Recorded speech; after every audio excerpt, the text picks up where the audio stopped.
Армысыз халқым, мына нәрсені түсіндіретін уақыт келді ғой деймін, себебі менің жекеме жаңбырлатып тұрып жазатын өз қазағым бір нәрсені ұқпай жатыр.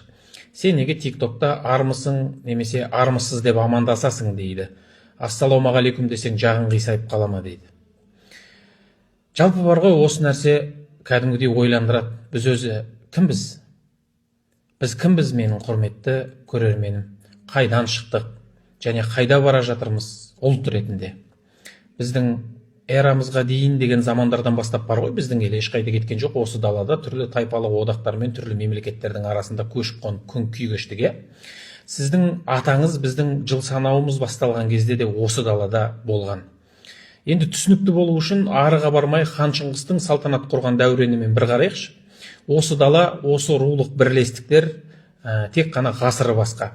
Ол кезде бәрі мидай сапырылысып жатты. Керейдің оң тұғырыл ханы елінен айырылған Есугейге көмектесіп етек жеңін жинап бергеннен бастап мына дала өзгеріп кетті. Себебі кішкентай Темучин соның арқасында аман қалды. Ол заманда Найман империясының Инаныш Білге, Таян, Күшілік хандары салтанат құрып тұрды. Кешегі Марғұз, Тоғырыл, Сәңгүндердің, Керейдің уғын тіктеген үлкен империясы болды. Меркіттердің, Тоқтабек қол туғандарының айдарынан желесіп тұрған замандар болды. Татардың, Таңғұттың, Алтын патшалығының, Қауғырас Қарағидандардың, Қарахандардың дәурені жүрді.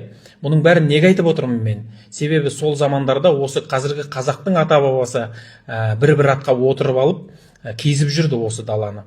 Кейінірек Шыңғыс хан өзінің империялық жолындағы соңғы кедергісі Найманның Күшлік ханын өлтіргеннен кейін ұлы даланың бүкіл адамзаты Моңғол ұлысының астына бірікті. Одан кейін сол сіздердің аталарыңыз Жошы ұлысымен бірге өсіп өніп осы күнге жетті.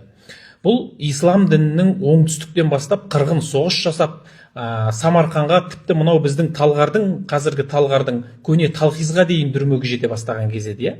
Тарихтағы дәл осы кезеңді айтып отырған себебім, ұлы түркілердің түп-тұқияннан келе жатқан бірегей салт дәстүрлері өзгеріске түсе бастады осы кездерде. Найманның ханы Күшлік те, Меркіттің Тоқтабегі де, Қарағиданның Гүрханы да, Табғаштың Алағұш тегіні де, Жалайырдың Мұқалыйы да, Ұйғырдың Идықұты, Қарақыпшықтың Құншағы да сол оңтүстіктен қаумалап келген өңшең фанатик халықты дінге кіргізуден басқаны көздемейтін, даланың мыңжылдық арнамысқа негізделген дәстүрін сыйламайтын араб басқыншыларын көріп шошынды. Және өзінің дүниетанымын, өз салтын сақтау үшін, осы ұлы даланың салтанатын сақтау үшін оларға қарсы шықты.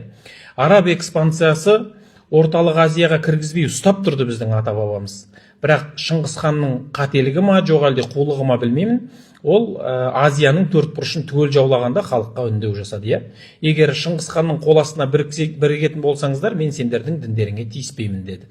Ал бұл жарлық дін таратушыларға бірнеше ғасырлық жаймашуақ атмосфера жасап берді.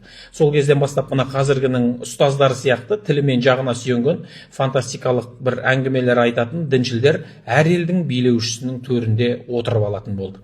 Елді хан биледі демесең, халықтың бәрін тозақпен қорқытып, догмаға салып дырдай қылған замандар басталды біздің далада. Ақыры дін таратушылардың фантастикалық әңгімелері мен жұмақтағы кереметтері туралы ертегілеріне сол заманның хандарының өзі сене бастады. Себебі бір-бірін нан турағандай кесіп кете беретін хандар үшін ислам діншілдерінің шығарған пәтуасы мен жұмаққа берген жолдамасы майдай жағатын. Хош, енді тарихты артқа тастап, қайтадан мына заманға қарай оралайықшы. Мен неге армысыз деп амандасам? Себебі жаңағы жоғарыдағы айтқан бабаларымның бәрі армысың деп амандасқан. Ассалаумағалейкум демеген, өйткені арабтың өзі ол кезде бұлай амандаспаған. Ассалаумағалейкумың ол еврейдің шалом алейхум деген сөзінен шыққан. Мир вашему дому деген аударма. Араб пен еврей бір туыстық жағынан семиттік тілдерге жатады. Мына заманда бір-біріне бір дұшпан көзбен қарап жүргенімен түп тамыры бір қазақ пен қырғыз сияқты бұлардың. Ассалаумағалейкум деген сөзде ешқандай бір Алланың сізге игілігі мен сәлемі болсын деген сөз жоқ. Ал егер ассалаумағалейкум ва рахматуллахи ва баракатух деп айтатын болсаңыз, онда әңгіме басқа. Енді логикаға салыңыз. Қай ата бабаң рахматуллахи ва баракатух деп тұрып еді бір-біріне? Ал енді ар мәселесіне келейік. Ар дегеніміз өзі не? Адамның бір биік деңгейдегі адамгершілік қасиеті және сол қасиеттерге сәйкес өмір сүрудің принципі ғой. Біреулер айтады, ар сөзі арабтан келген деп. Сонда араб келмей тұрғанда қазақ не бір-бірімен амандаспаған ба?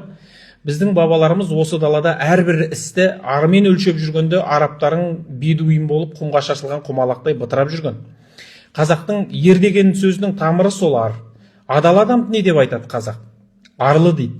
Артық деген сөз бар қазақта. Артық туған ұл деген сөз бар. Арылу дейді қазақ. Тазаруды. Ұлына да қызына да ардақ деп ат қояды. Арыстандай ұлдарын арыс деп айтады.